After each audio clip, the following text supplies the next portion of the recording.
Potential Experts is brought to you by Vermonti's. Craving something cheesy, crispy, and unforgettably delicious? Say hello to Vermonti's Pizza, where every slice is a love letter to the Green Mountain State. From classic pepperoni to our legendary mac and cheese pizza, we're serving up bold flavors you won't find anywhere else. Order online and get 20% off your first order with promo code Vermonti20. It's VERMONTY20. Hit us up on Instagram at Vermonti's_Vermont Eats to see what's hot and fresh right now. Vermonti's Pizza, homegrown, handmade, and hella good. Ladies and gentlemen, welcome to Potential Experts. You heard me in the process of getting sick last week, and this is me getting over my illness. Regardless, my voice is still shot. Brandon's voice is shot. We can see my cat in the background. But nonetheless, we're still going to have a great time here, and we're going to do our absolute best to bring this week's episode to you. We had a little technical difficulty situation last week, so it's funny. I just referenced my voice being shot last week. You actually didn't hear that because we ran into some difficulties last week. No big deal. So I apologize for my voice tonight, but we are going to get rolling with our usual NFL talk, and then we're going to embrace a little bit of debate. It was funny in our group chat earlier this week. We kind of noticed for maybe one of the first times, a little bit of an age discrepancy. So Ethan is 27, I'm 25. Oh my God. And Ben's 23. We usually don't really think about our age differences too much because we're all around kind of like, the same place in life. So it never really pops up. But when we're talking about sports and eras and what we've seen and when we started watching, that's actually the main part that it kind of starts getting a little more visualized at. So with that being said, later today, we're going to talk about the best NBA players we've seen from our era. We've each compiled a list. Ethan's 06 and on, I'm 08 and on, and Ben is 20 on. So post-decision era for Ben. But before that, we need to talk NFL.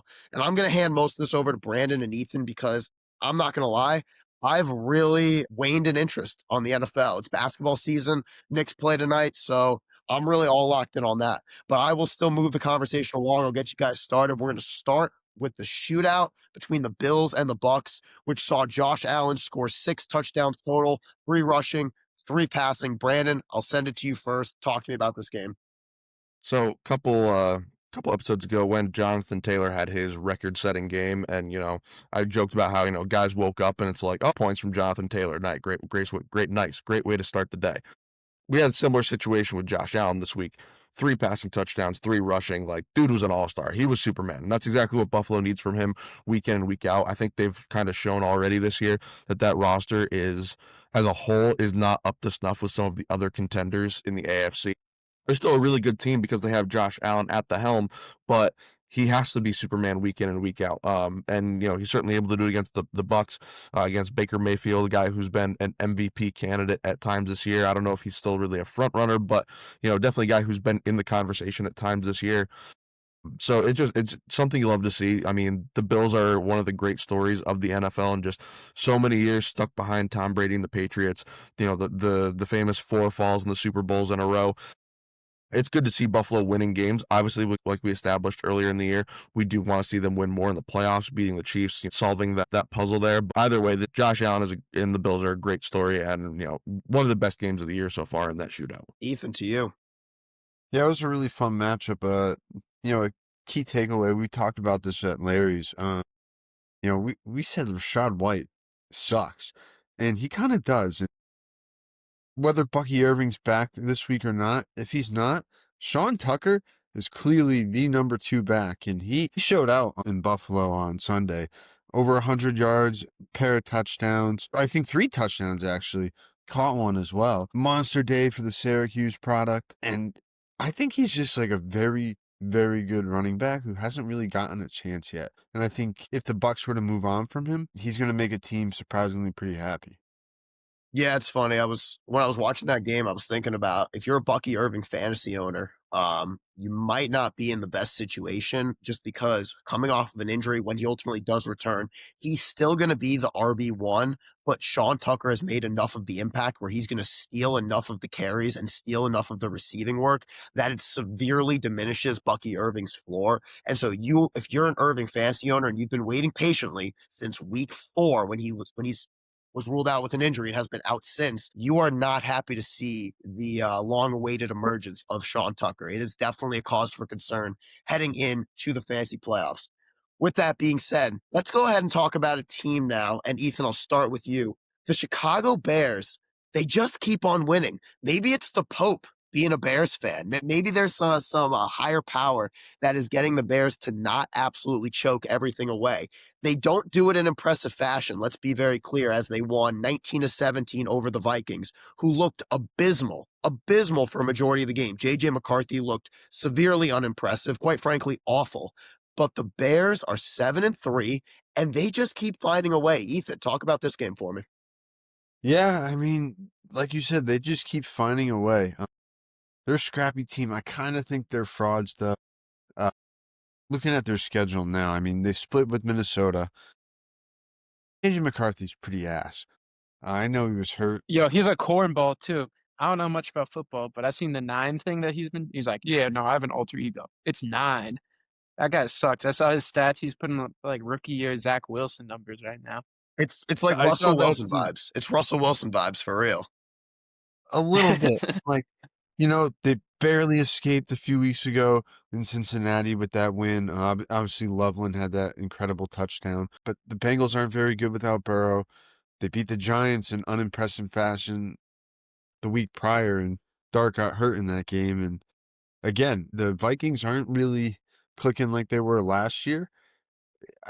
I just see the Bears as frauds. Their best wins against the Cowboys. I mean, and there's something to be said about that too. It's kind of what we saw last year with Washington, where it was a lot of one-score games late in the game went their way. And now we're seeing what Washington's doing this year.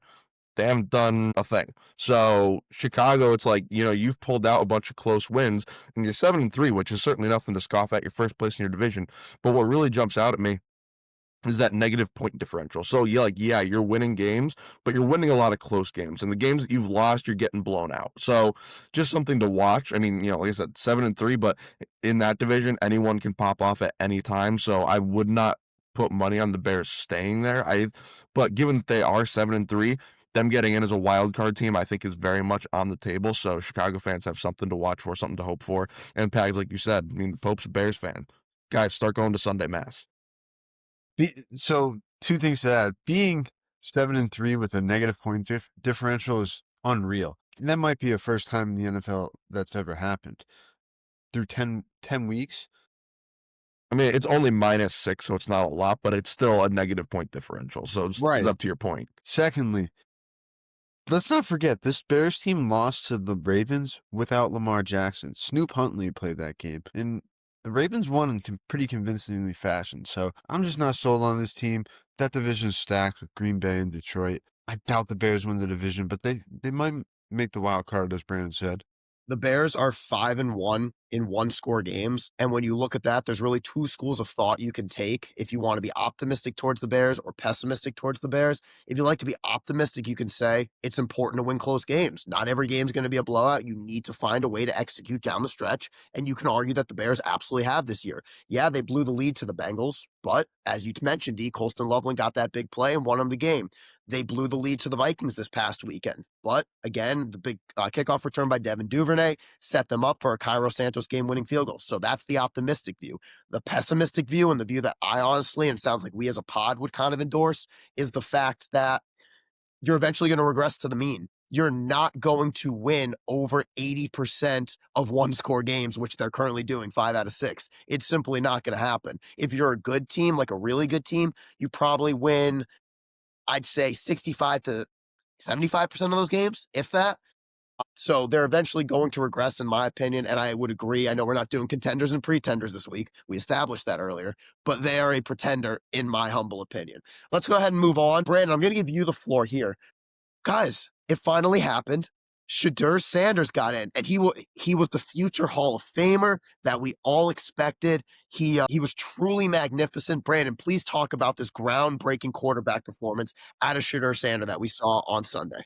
So he is taking this to a new level. He is an innovative player already, as we've seen. He is taking up strategies that even the greatest Hall of Fame quarterbacks have not attempted, and it really showed in his performance this past Sunday. Granted, he got thrown into a game because Dylan Gabriel got hurt, but I think it's a fantastic idea to throw a football into a part of the field where there is not a single one of your players, and instead there's like 2 defensive backs. I think, this is the kind of innovation the NFL needs. It certainly makes for exciting football if you are playing against the Cleveland Browns.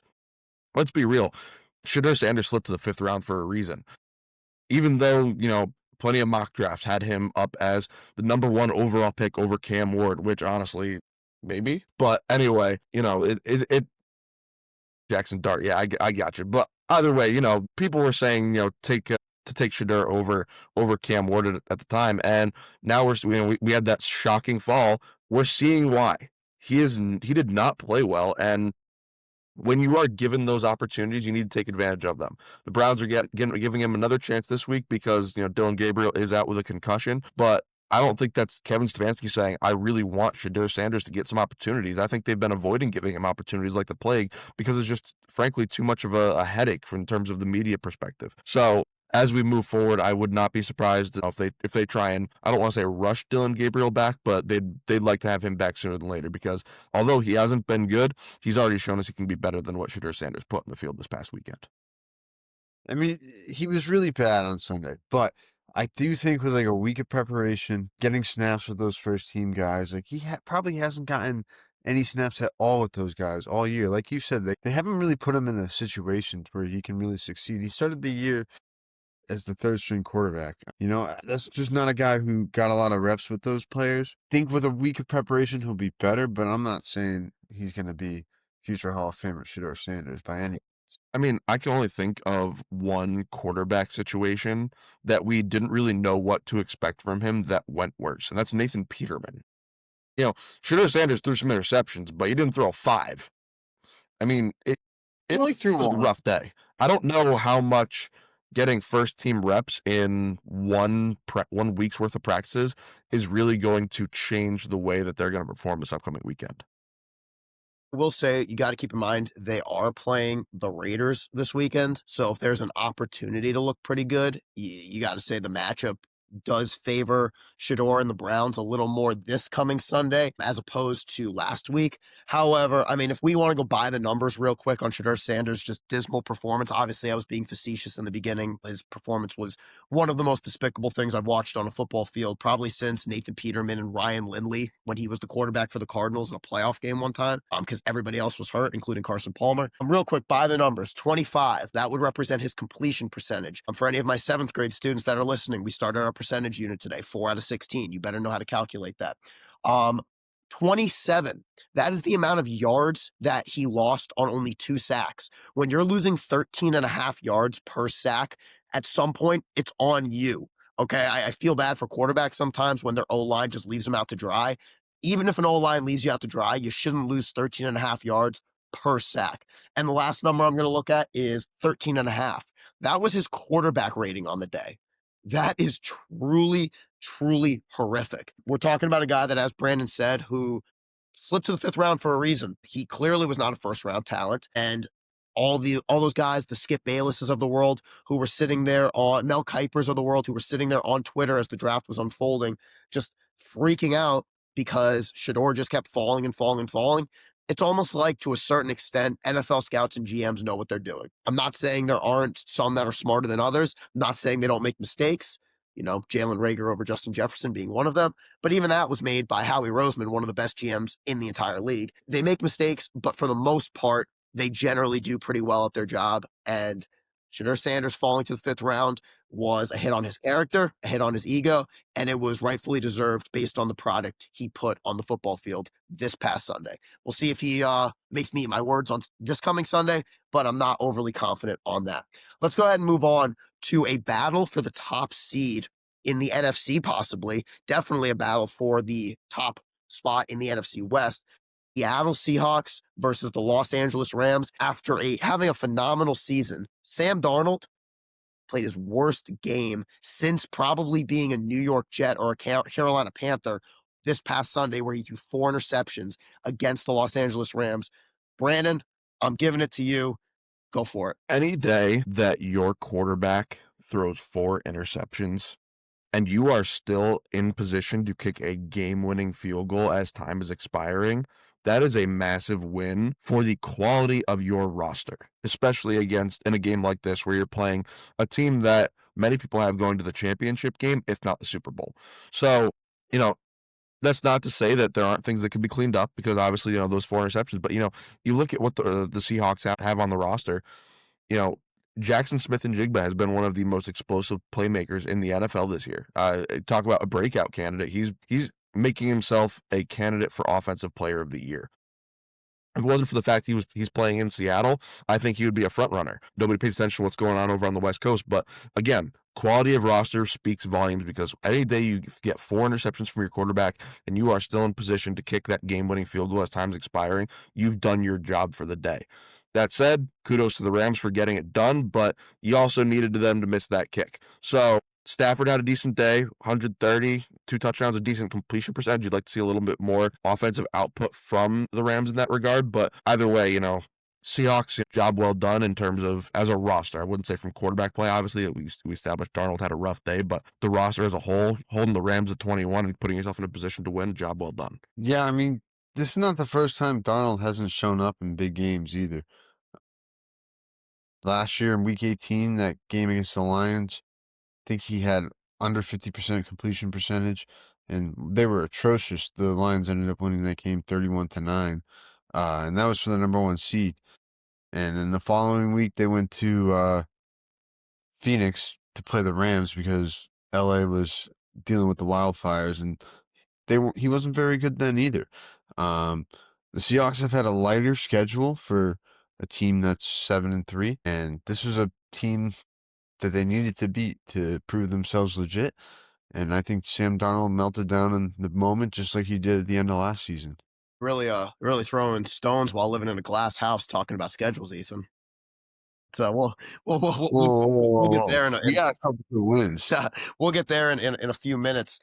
No, I agree with you guys. I'm really getting concerned with Sam Darnold, and let's first give him a little credit. We're talking about a guy that it looked like his career had totally evaporated. It looked like at best he was going to be an okay backup, which is what he was in San Francisco behind Brock Purdy in that Kyle Shanahan offense. Turns out working with 2 of the brightest offensive minds in maybe our league's history in Kyle Shanahan and Kevin O'Connell does pretty good stuff for a quarterback's development. Sam Darnold has absolutely resurrected his career. However, I'm getting concerned with him that the peak, the tip top that he could possibly reach is like an Alex Smith kind of guy where he's more of a game manager. He'll have his games where he pops off, but for the most part, when push comes to shove, he's going to be reliant on the rest of his team. He's not the kind of guy that can really go out and win you ball games the way we think of some of the top 5 to 10 quarterbacks the way they can. He's more so just the kind of guy that isn't gonna. He did lose the Seahawks the game this past week, but for the most part, isn't gonna lose you too many games.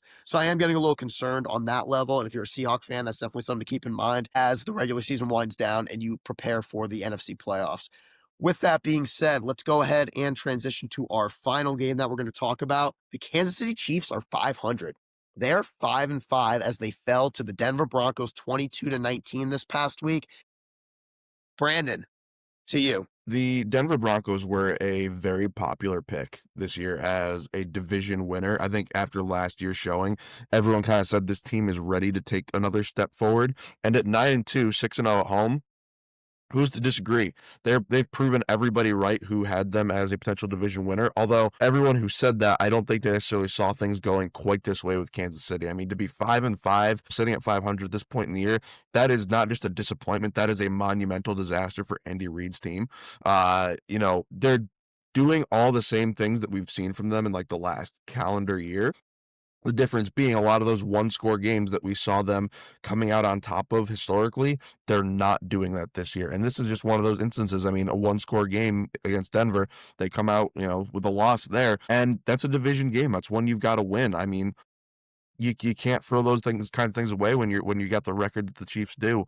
So now looking forward, I mean, if you're 5-5, it's going to be tough to get into the AFC with a record like that. And we'll look a little bit deeper into what our playoff pictures look like next week, probably. But as of right now, it's going to be tough for them to get in. And if they do get in, they're looking at a wild card because, at this point, you're 4 losses behind the 9-win Broncos. Absolutely. I mean, the Chiefs, all 5 of their losses have been one possession games. They've had a tough schedule, but again, this is the Kansas City Chiefs, the team that's been in the Super Bowl the past 3 years, so you expect them to prevail. It is alarming. I kind of do think they'll sneak in as like the 7th seed, but 5-5 definitely means the AFC is completely up for grabs. It's no longer just betting on Mahomes. Yeah, what's going to be annoying too is when they do sneak in as that 7 seed, and they're going to be favored to beat whoever that 2 seed is too. Yeah, if it's the Broncos, it could be the Patriots, it could be the Colts. I promise you, those Chiefs are going to be favored. And I mean, They're favored this week against Indianapolis. where's that game? Is it Arrowhead or Indianapolis? Yeah. It's an Arrowhead. Okay, well, at least that makes a little bit of sense, but I'm not surprised at that. What I will say is, and I know you'll admit this, E, you don't want to face the Chiefs in the first round of playoffs. You want No, no part of that, I'd assume. absolutely not. Yeah. I think that's a good transition, actually, to talking a little bit about Drake May. Ethan, I heard this on a different podcast this week. Do you want to know what Drake May's nickname is? It's one of my favorite nicknames in all of sports. Drake May. The Big Schedule. I didn't know that. It's one of my favorite nicknames in all of sports. For those that might be a little unfamiliar with the nuances of the NFL, the Patriots statistically have the 3rd easiest schedule in NFL history this season. So credit where credit's due, and they have won some tough games recently. They beat the Buccaneers in Tampa Bay. That was a really impressive victory. They beat the Bills in Buffalo. That was really impressive. They are 9-2, and they are a good football team. Drake May is an MVP candidate. Mike Vrabel should run away with Coach of the Year, either him or Shane Steichen. Truly, truly an impressive turnaround from a team that was selecting 4th in the draft last year to now a team turning back the clock to their Tom Brady days. But I thought that nickname of the Big Schedule that I heard elsewhere was one of the funniest things, and I had to bring it up on the pod. No, that's good. Yeah, I mean, they have had a really light schedule. They had those 2 impressive wins, as you said, but yeah, I mean, Carolina, who's actually like sneaky good. Miami, New Orleans, Tennessee, Cleveland, Jets, Falcons, all those teams suck. But they have a couple more tests coming up. They play the Bills again at home, and then they play the Ravens. So I think those will be good tests headed into the playoffs for them. I'm so excited about this team, though. I don't think they win the AFC. They have a chance. What I thought was hilarious too on that same podcast where they nicknamed May the Big Schedule, they did an exercise about teams that they were kind of on the fence about. Are they good or are they bad? So some teams that popped up were like the Texans, the Steelers, a few of those guys. And the exercise was simply, could you picture them? Could you picture their logo on the Patriots schedule? If you could, they were not good. If you couldn't, they were a good football team. And I thought that was we don't have to do that. That'd be dumb to do here. But I thought that was the best exercise they could do to determine if a team was good or bad. Brandon, I'm going to turn it to you. NFC Championship to losing to the Dolphins. How you feeling? Well, it was in Madrid, so I'm blaming this all on time change and jet lag. Yep. You know, Has nothing to do with the fact that, we're starting Marcus Mariota at quarterback. Has nothing to do that basically every single starter on offense from week 1 has been injured at some point in the year. None of that. It's all jet lag. I'm telling you now. No, this is an abysmal season. I feel like, it's kind of like you see the light at the end of the tunnel. All right. You know what? Even better. Have you guys ever seen like that old, I think it was a State Farm commercial with the fisherman, dangling the dollar on the fishing line? You're like, oh, you got to be quicker than that. That's how this feels as a Commanders fan right now. It was right there. Greatness was right in front of us. Just the potential of being competitive again was right there. And now we're losing to the Miami Dolphins. And that effectively ended our season. I mean, I know the odds were very slim, but I did some calculations. The Athletic has this great playoff tracker that you can use to calculate playoff odds. And if they had won every single game the rest of the year, they had an 83% chance of making the playoffs. Well, we blew that in what was the easiest game of those 7 games left in the season. So, all right, season's over. Let's go get a better draft pick. I mean, right? Brandon. As well, got nothing left to look forward to this year. Brandon, if you think Madrid was bad, you should ask Tua where he wants to play next year when they go to Europe. Did you hear his post-game interview? I feel like I did, and I don't remember where it was. Dude, they asked him. They asked him. They're like, yeah, where would you want to play if you could play anywhere in the world? Tua showing the CTE big time, goes behind that microphone and says, "Yeah, I mean, I feel like Jerusalem would be really sick." Somebody needs to just So get that you, man away from the press. Like, good Lord, who lets yeah, him stand up in front of the media and give response? This is tough yeah. look. So you better hope you guys don't go overseas next year, or it could get real ugly, man. Well, good news. We play Miami only once every 4 years. So we play them this year. We're not going to see them again for a while. Two will probably be in the grave by the time that comes back around. What a wild accusation to make. Brandon, I do have to ask. So, legitimate question. So, Adam Peters is your general manager. Is that a correct statement? That is correct. Former assistant GM who helped assemble the San Francisco 49ers as they currently stand. Understood. Understood. So, he was assistant GM to the San Francisco 49ers. Okay. So, now that piece of information is important because I had a question and now it's developing to a pattern. So, with the third overall pick a few years back, the 49ers selected Trey Lance. Bust. Is that fair? That is very fair, given he couldn't even get a second opportunity anywhere. Absolutely. And now he's made a second incorrect selection going Daniels over May. So should he be fired? Is that a fireable offense? See, Taking that's where I disagree. Daniels over MVP candidate, big schedule Drake May. That is. That's a fireable offense. I hate you because you are a big reason why I can't swear at you on this show anymore. So that's gonna have to wait for offline. I'm trying to be professional here. What flashes in the NFL did we ever see from Trey Lance? I'm sorry, did we ever see one? Because all I remember was him playing, was it 3-4 games and like breaking his leg or something, tearing an ACL, and then never getting another snap in a Niners uniform. Is your Something like that. argument in here that Jane Daniels is better than Trey Lance? That is a that I'm just saying we can't call him a low bust bar. because he won Offensive Rookie of the Year, and everyone was saying this is the greatest season by a rookie quarterback we've ever seen in the NFL. So they you said can the same thing and about you can CJ shove it. Stroud the year before. Well, shove it. Brandon, you know you're like one of my favorite people in the world, right? It's just for so many reasons. You're the nicest guy ever, but this is fun. I was ready. I'll tell you right now, after the first 20 minutes at Larry's last weekend, I was ready to say, I'm never talking to any of you guys again. Just throwing that out there. What'd we say? Wait. What did we say? I walked in the door and it was like 20 minutes straight of like, what can we throw at him? Yeah, that does tend to happen. Yeah. And I don't think Joey's presence there helped that matter. No, it didn't. Joey wasn't throwing it on the fire, but he certainly wasn't cooling the flames off either.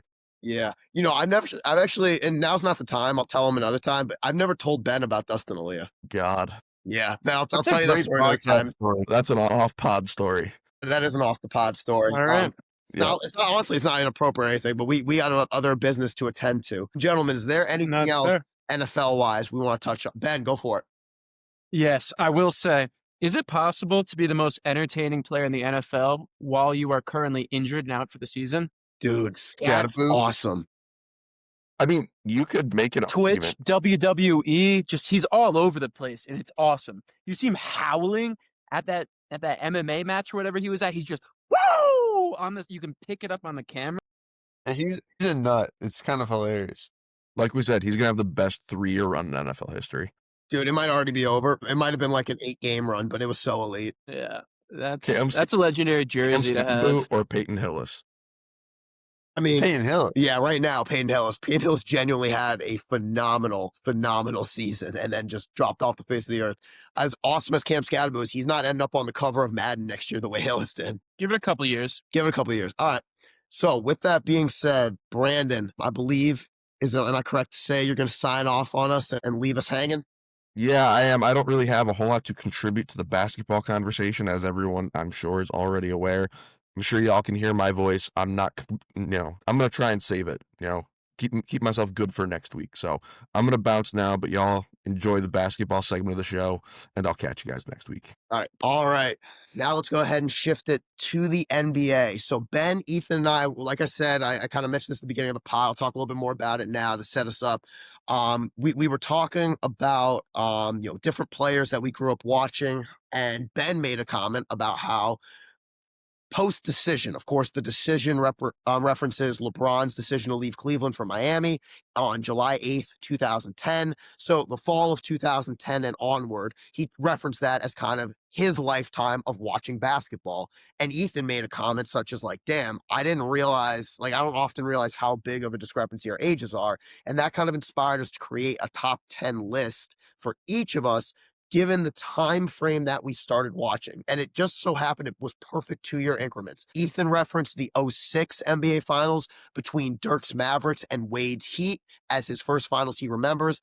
I referenced the Celtics' Big Three of KG, Paul Pierce, and Ray Allen of '08 against the Lakers as the first finals I remember watching. And Ben referenced the New York Knicks getting Amari Stoudemire post-LeBron decision, the 2010-2011 season as the first season he really remembers watching. So I'm going to hand it over to Ben and to see how he wants to do the delivery of each of our lists. Yeah. So like Ben said, these are the top 10 guys of our lifetime. So it's not going to be the top 10 guys we've ever seen. Like, for example, I saw Kobe at the end of his career. I saw Duncan. I saw Dirk, Wade. Like, those guys were more or less at the tail ends. They're not making my top 10. I was thinking we could go by one, starting at 10, see where we overlap. If I got a guy that someone else has and he kind of comes up, we can talk about where we have him at.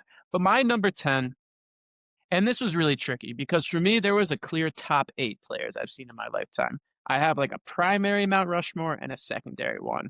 And those last 2 spots, I had to dig around a little. So I considered guys like Chris Paul, like Anthony Davis, even Carmelo Anthony, and then those guys that I just mentioned at the end of their careers, like Duncan, AD, Kobe, Garnett, all those guys.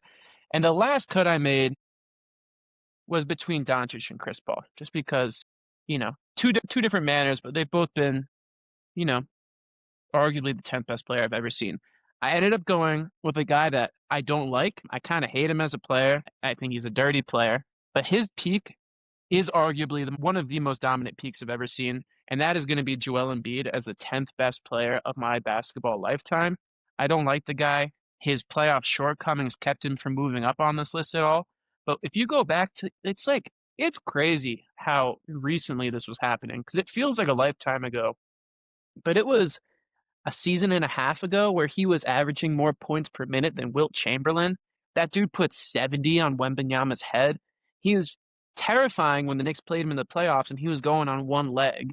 He won an MVP over Jokic, which is not easy to do. Was it a pity MVP? Maybe. But even so, his two-way impact in his prime, his ability to defend and his ability to score out of that mid-range where the possibilities were endless for him, he comes in at number 10 in my basketball lifetime. It was a close call, so I'm going to assume none of you guys had him because you have a little bit of a wider scope to work with. But in my shortened time frame, post-decision NBA, he comes in at number 10. Who are you sending it to, Ben? Yeah, Let's go Ben, Okay. Ethan. All right. Sounds good. We'll go youngest to oldest. Oh, okay. Look at that. Okay.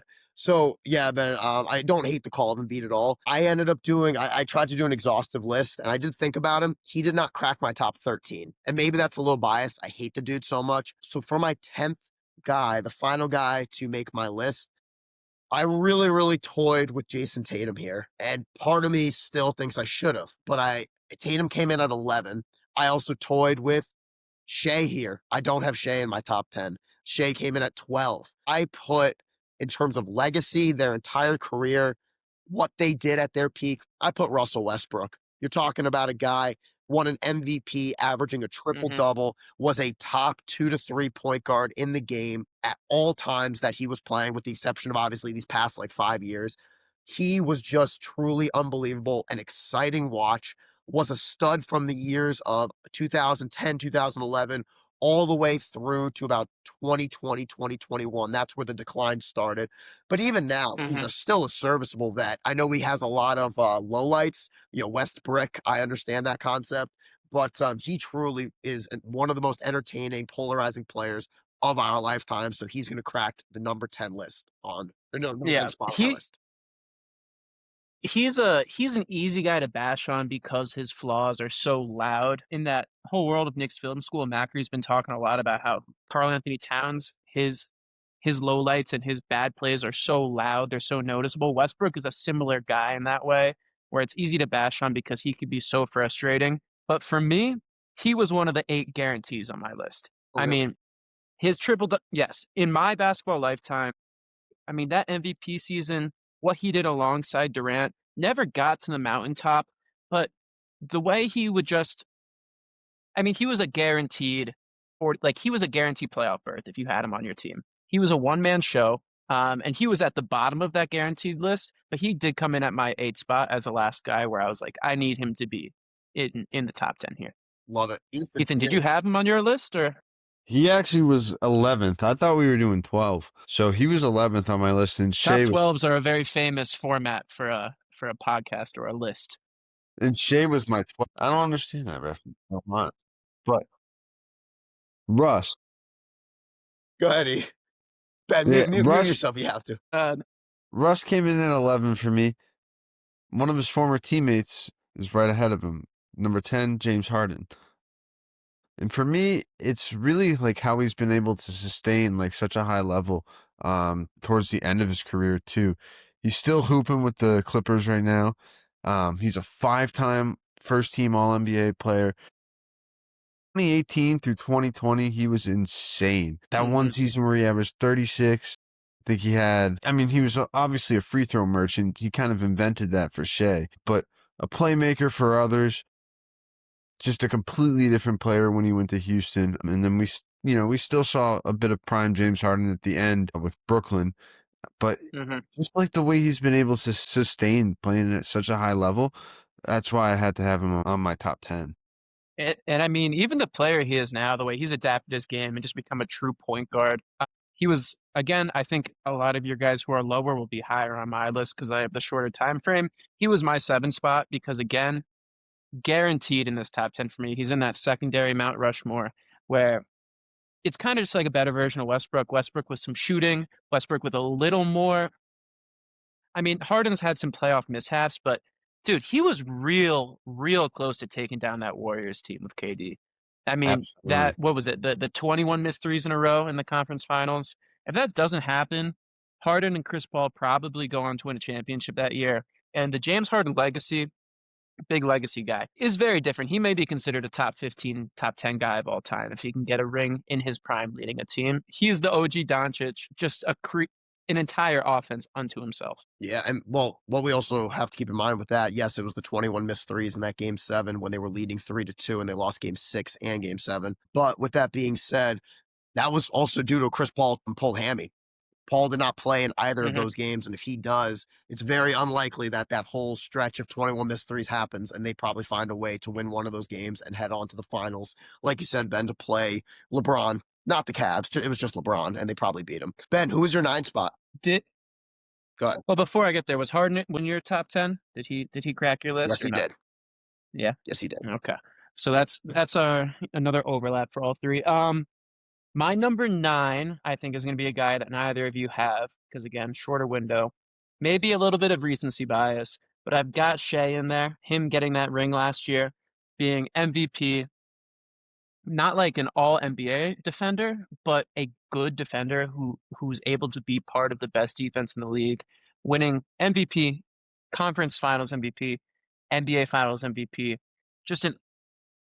He's just so hard to guard. He's frustrating, but he's just in that long line of guys like Wade and Kobe, Jordan, Harden, who just know how to get to the line, know how to score from almost anywhere on the court. He had to come in at number 9 for me.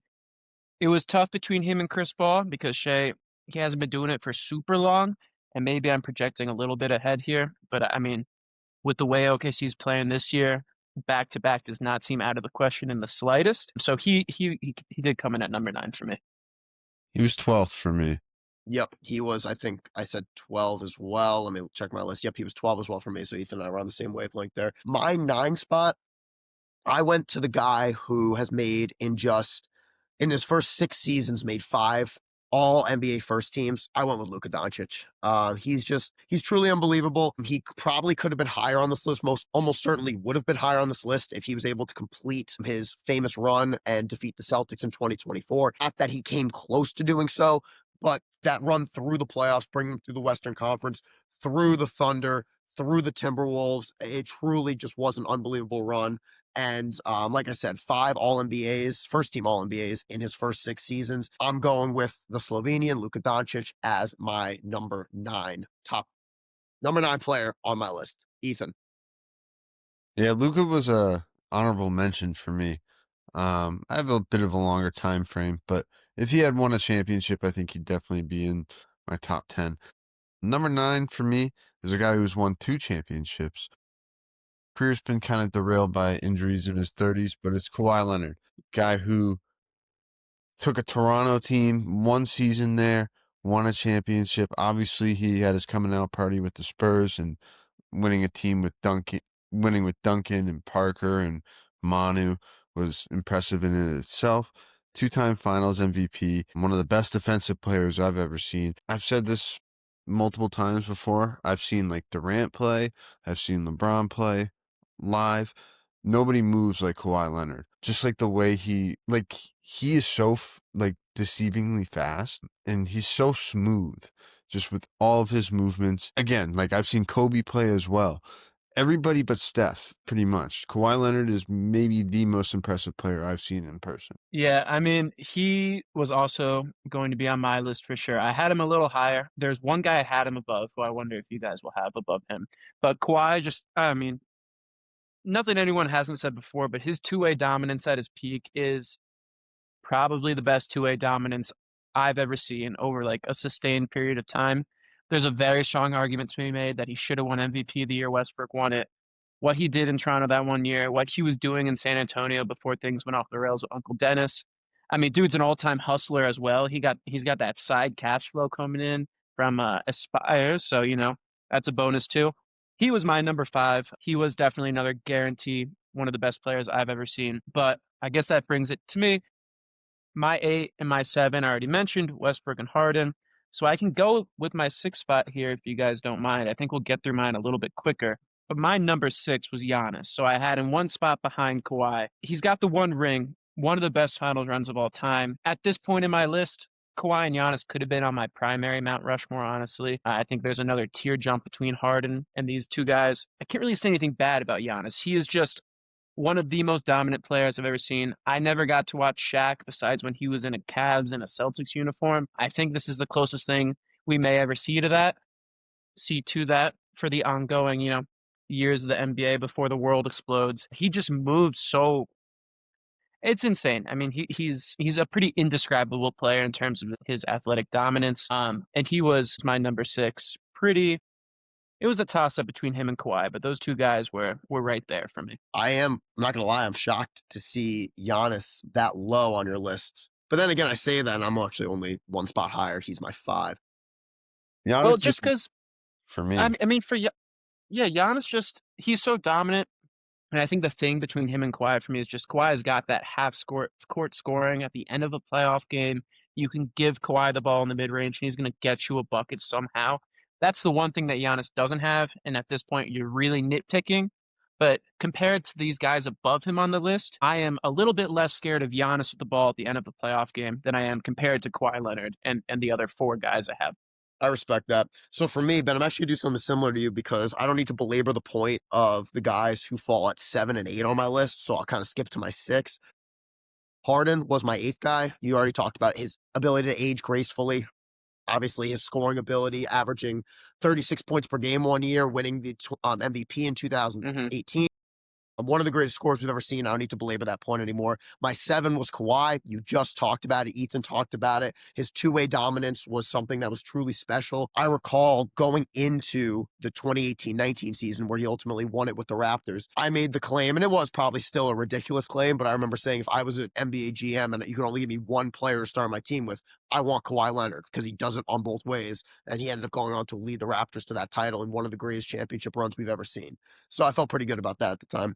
My number 6 guy I've ever seen, Kobe Bryant. Kobe being at 6 on a list might sound preposterous to a few people. However, keep in mind that my era is 08 and on. So that means I am missing Kobe from, I believe he was drafted in 96, Ethan. I feel like that's something you would know. Is that accurate? Don't know it off the top of my head, to be honest. All right, well, You missed number 8, Kobe. You only got number 20.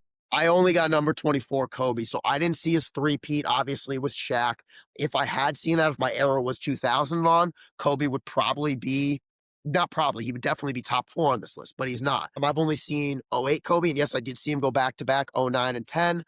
After 2010, though, he really started his decline, obviously ripped up his Achilles. He was part of that failed super team that involved Steve Nash and Dwight Howard, Lamar Odom, whatever it might have been. Ultimately, he has to be on this list because he's Kobe Bean Bryant. But if you're sitting there going, how is Kobe 6 on your list? It's because I only saw, as Ben said, I only saw 24 Kobe. I never saw 8 Kobe. Ethan, I'll pass it to you. Yeah, so we'll skip over Giannis because he was next on my list. So he would have been 8. Number 7 is another fellow shooting guard, Dwayne Wade. What he did in Miami, especially that first finals run where he was the best player on that team. I know they had Shaq, but he was the best player on that team. He was electric, man. Flash, so fun to watch, just like his backdoor cuts. First team All NBA only once in his career, but just like prime Dwayne Wade is what I remember growing up, and this might be a little high on this list, to be honest. Like, there are more skilled basketball players that I mentioned before, but if I'm just looking at career bodywork, 3-time champion within this time frame, and a number 1 option on one of those teams, so I can't really knock D Wade. Yeah, and he would have made more first team all NBAs in the modern day with the way it's structured. But it was so positional back then, though, that like he was Right. going against Kobe. If you had it today without positions, I'm sure he would have made a few more in his prime. Yeah. Real would quick agree. side note, just because I like the opportunity to break news. New York Knicks superstar point guard Jalen Brunson will make his return after missing 2 games. He will return to the floor against the Dallas Mavericks tonight, who are not only down, of course, Kyrie Irving and Anthony Davis, but are also missing rookie sensation Cooper Flagg out with an illness. So the New York Knicks will look to get their first road win of the year after starting Trap game. 0-4. Trap game. Knock it off. After starting 0-4 on the road, they will look to avoid an dreaded 0-5 start on the road and make it a 1-4. So hopefully they get their win tonight. Back to the list. Just wanted to break a little Excellent. news. Ben, I believe it's heading to you after Ethan gave us Dwayne Wade number 7, righty, on your list? So Ben, you're at 5. Yeah, so my 5 was Kawhi. So I'm actually down to my top 4 here. And this did end up being a pretty clear Mount Rushmore of my basketball lifetime. And the guy I have at number 4 on my list is actually the reason I started thinking about this. Ben, I had texted you when it happened, but I was watching Houston and Orlando kind of duke it out the other night. And Kevin Durant got the ball in overtime, and he drove to the basket, and he did his classic right to left pull up and drains the short mid range jumper to get a 2-point lead with a few seconds left.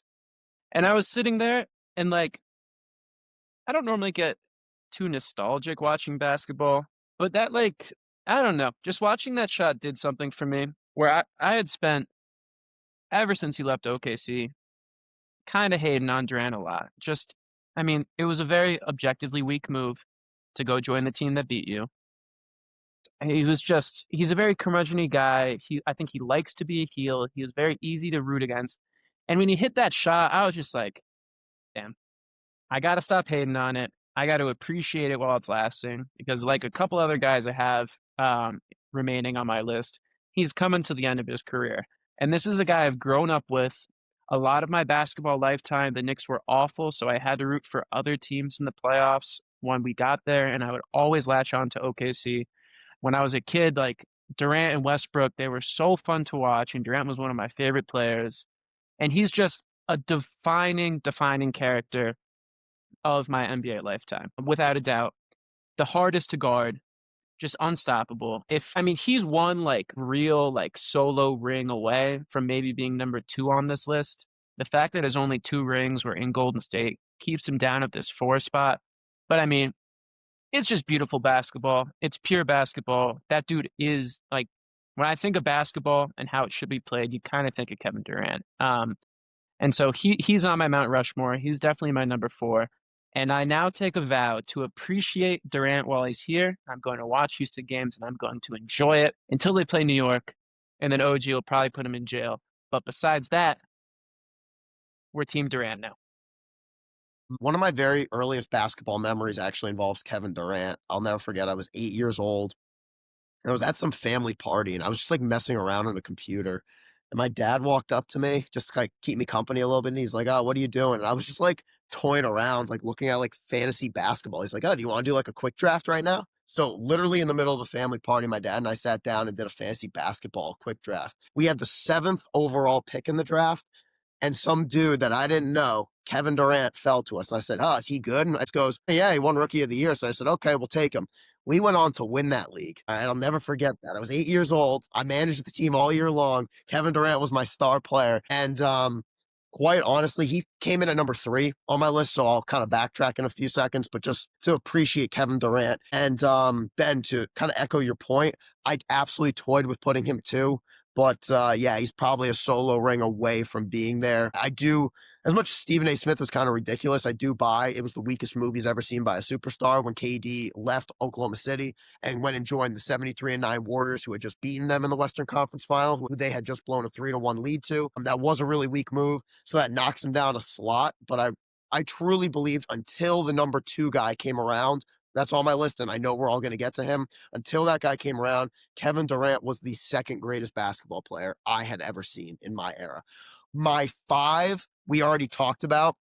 So I won't harp on the point too much. It was Giannis, and it felt weird not as dominant as Giannis is, 2 MVPs, championship, as dominant as he is, it felt weird not putting him top 4. But my number 4 spot is going to go to the greatest point guard of all time, Stephen Curry. 4 rings, even when KD joined that team, although I do think KD was the better player, that was still Steph's team. He's the greatest shooter. He has revolutionized the game perhaps more than anyone has ever revolutionized the game. We see it. We're going to watch basketball tonight when I watch the Knicks and the Mavericks, and the Knicks are going to shoot 40 plus threes tonight. That didn't happen before Stephen Curry. The 2024 Celtics averaged probably north of 53s a game, or at least close to it, like they just hucked. I'm not saying that in a derogatory way. They were obviously unbelievable at it. And that's the Steph Curry effect. We're talking about a man who constantly changed the game of basketball. And we're seeing it all the way from the kindergarten level all the way up through the highest level of the pros. It's truly unbelievable. He's another guy where you just got to appreciate his greatness while he's still there because he's 37 now. He's not going to be around that much longer. And Stephen Curry makes the number 4 slot on my list. Ethan. He was number 4 for you? He was 4 for me, yes. Wow, that's Okay. surprising. Ethan, where was he on your list? He's 2. Yeah, that's where he is for me as well. He is the greatest point guard of all time. I think the way people talk about Kobe now, where you have people who are just like, "No, I watched it. I was there. Kobe's the best player of all time."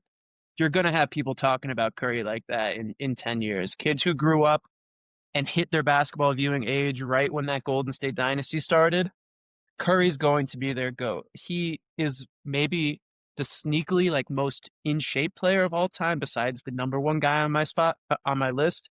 He's relentless. He changed the game. He changes every game he's in, and he's turned Draymond Green into like one of the most important players in NBA history. That by itself gets you in the top 5. He is my number 2, and that was kind of without a doubt. Yeah, the greatest point guard of all time. 4 rings. It was hard for me not to put him at 2. I mean, what was it like as a Celtics fan? Like, he must have just been terrifying in that finals. Like, I don't know what you do with that.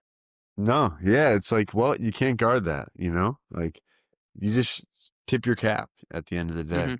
That's greatness.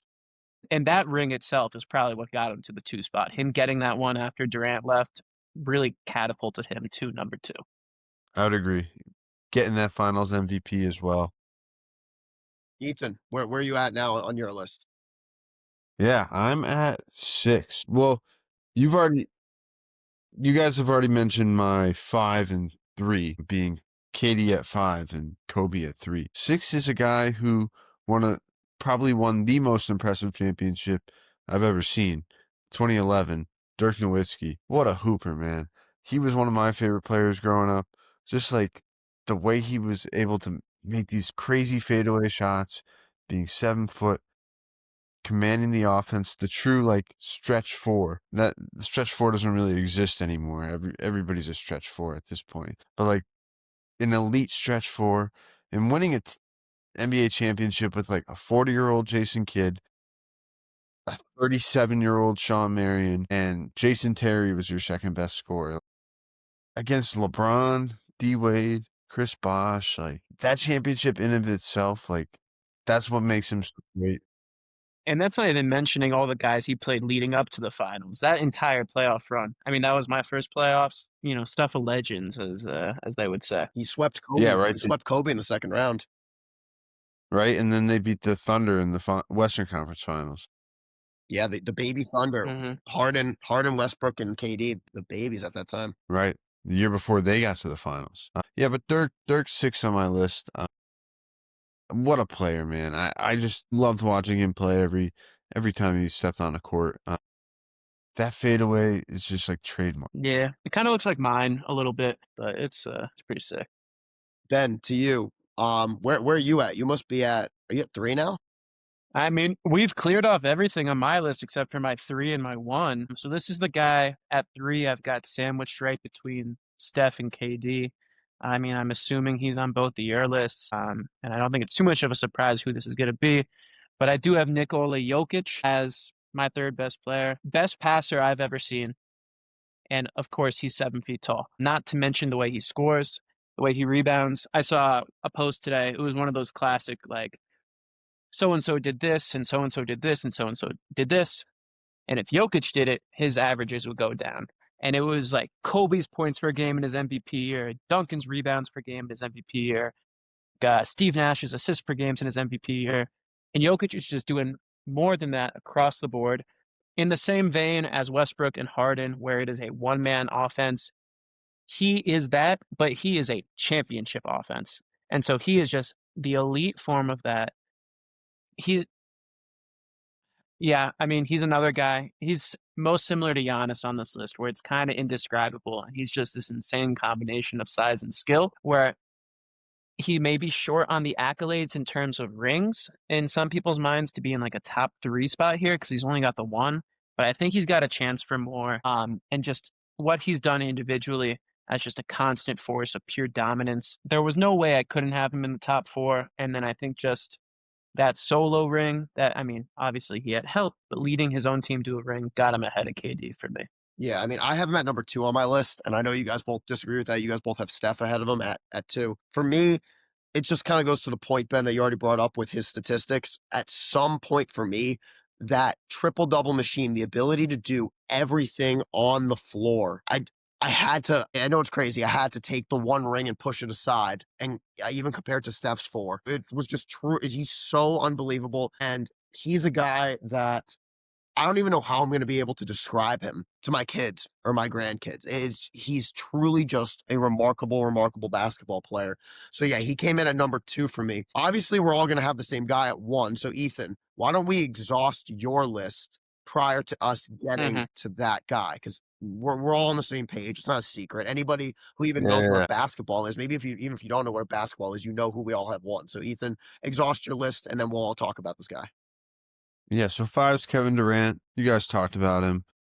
Best scorer I've ever seen. I'll leave it at that. 4 is Jokic. I toyed with putting him higher, but he's still only 30.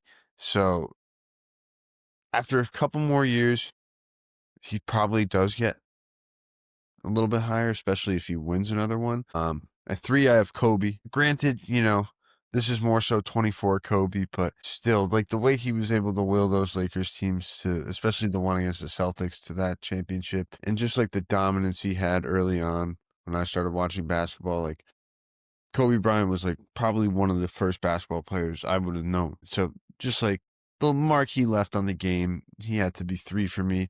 2 is Steph, greatest point guard of all time. And then number 1 is obviously the King. He's back. The Lakers are very, very exciting. I'm excited to see how they kind of unfold through the rest of the season. Yeah, so obviously we all had the same number 1 overall pick, one of the greatest talents we've just ever seen pick up a basketball. Of course, we're all talking about Andrea Bargnani. He's truly something special. Obviously, we're talking about LeBron James. I think anybody who's an educated basketball fan knows and has been cherishing the opportunity to see this guy play. The only time he even remotely upset people, obviously, was the decision to go and leave Cleveland and head to Miami to form that super team. Didn't handle that situation with a ton of grace, but as Mike Greenberg said he has more than made up for that in what he did coming back to Cleveland and leading them to the 2016 NBA championship, which I would push back on E's statement about the 2011 Mavericks, as impressive as that was with Dirk, and say that the most impressive championship I ever saw was probably LeBron's 16 run. I'll pass it to Ben now to talk a little bit about Bron, but I'm going to when he had his whole like, oh, I have an announcement a few months ago, and then just being just like an ad for his new partnership with like some kind of tequila brand or whatever it was. I really thought that he was going to announce that this was his last season, that he was going to retire. And I even said to Amanda, I was like, the world's not ready for LeBron to say this is it. The people are going to really, really miss him, whether they realize it or not. But Ben, I'll pass it to you to talk about him. I mean, we all don't know an NBA without LeBron in it. And for me, he was drafted in 2003. I was born in 2002. Like, it's almost my entire lifetime he's been in the league. LeBron, I mean, yeah, it's nothing groundbreaking, but I mean, he's my GOAT of all time. Obviously, I didn't watch Jordan, but he should have won every MVP in the Twins. You have a few ones that's like media kind of exhaustion. You give it to Derrick Rose, you give it to KD, you give it to Harden. LeBron should have won all those. He was far and away the most dominant player. That 2016 championship was beautiful, just perfect. Like if like the NBA was a TV show, that's your GOAT season right there. Like that season as a whole, and the way it was capped off with that season finale was just insane. I think 2018 LeBron, and we've argued about this before, but 2018 LeBron is the scariest, most dominant basketball player I've ever seen. Just an absolute force on the court. And then, I mean, those Miami years, he was a supervillain then. He's been a supervillain. He's been a superhero. He's like this old mentor now who is still an all-star caliber player at nearly 41 years old. There's a lot of memes out there of like, in 20 years when Jordan fans and LeBron fans are going to have to unite to argue against these kids talking about Wembanyama as the GOAT. But for me, yeah, I mean, he's number one. I don't think anyone was surprised that was coming from any of us. Ethan has a much wider array of players at his old age that he can choose from. I only saw 70% of LeBron's career probably, starting in that Miami run. And for both of us even, and Ben obviously in between, he was number one at everyone's list. And that's not a mistake. Absolutely not.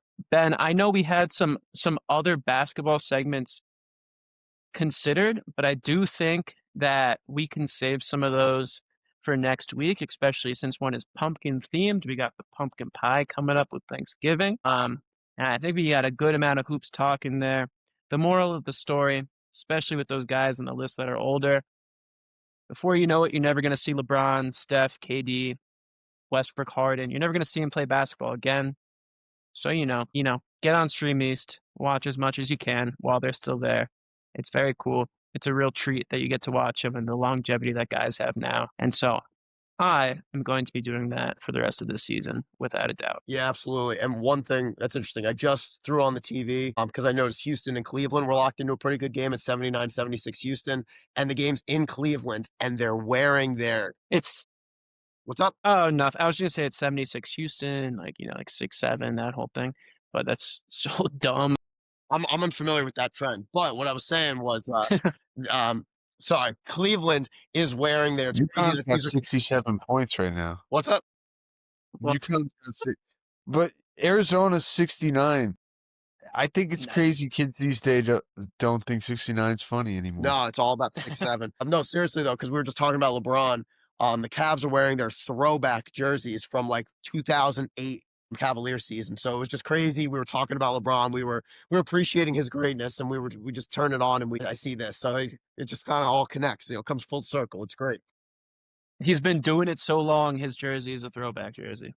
One of the craziest things, that's how it is. And one of my craziest things that I see about LeBron is like his career has lasted so long that like players have come into the league like several years after he first came into the league and have been retired now for several years, and it's a Hall of Fame career. Mm-hmm. Like I think about a guy, and I know this guy isn't in the Hall of Fame, but I think about a guy like Blake Griffin, who like was a rookie in 2010, retired in, I think officially in 23 or 24, but hasn't really been a key factor on any team since like 21. And he had arguably a Hall of Fame career, all just within the confines of LeBron's dominance. It's unbelievable. Or like Dwight Howard. That's another Yeah. guy. Came in after LeBron, won multiple Defensive Player of the Years. Is in the Hall of Fame now, right? Yeah. Like he's been retired long enough to get there. I was actually wondering about that. Quick, did you guys consider Dwight at all? Was he close He to was an anyone's top honorable 10? mention.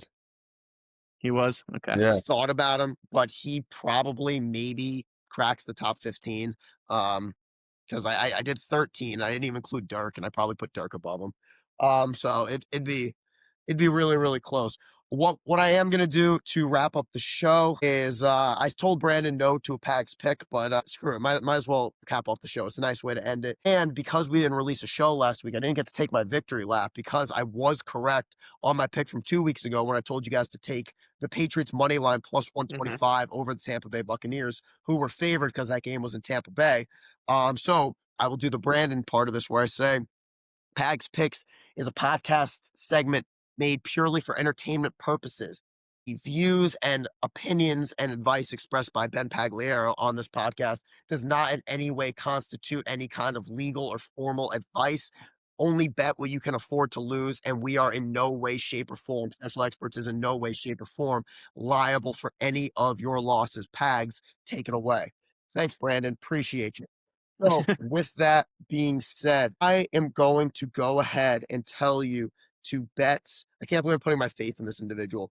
I'm looking at the Falcons Saints. The game is in New Orleans. It's going to be a big time battle between Kirk Cousins and Tyler Shuck. And I am going to tell you to bet Falcons money line plus 110. I'm going to put a little faith that Kirk Cousins is going to outduel the rookie from Louisville. And by the way, Tyler Shuck, yes, he is technically a rookie, but he is like 26. So 7 years of college. yeah, it's unbelievable. It's ridiculous. Like, I don't understand how somebody has that much eligibility, even with COVID and even with red shirts. But that's besides the. Dude, I mean, mid-major basketball talk. How in the world is TJ Long still playing for UVM? That dude is like basically bald at this point. I think he's 25. Like he's playing like He's a beyond big me. future Beyond me. student. Yeah. And real quick, just because we have to talk a little soccer, the Vermont Catamounts are the #1 seed in the College Cup for men's soccer. So we are looking to go back to back, get our natties. Let's go. Burlington is officially title town. That's so sick. Bad news for soccer. As you guys know, I'm living in Guatemala. We had 2 half days in the past week because Guatemala national soccer had their World Cup qualifiers. Crazy game against Panama. I don't watch a ton of soccer, but I mean, it's huge here. All the kids are into it. So I followed along.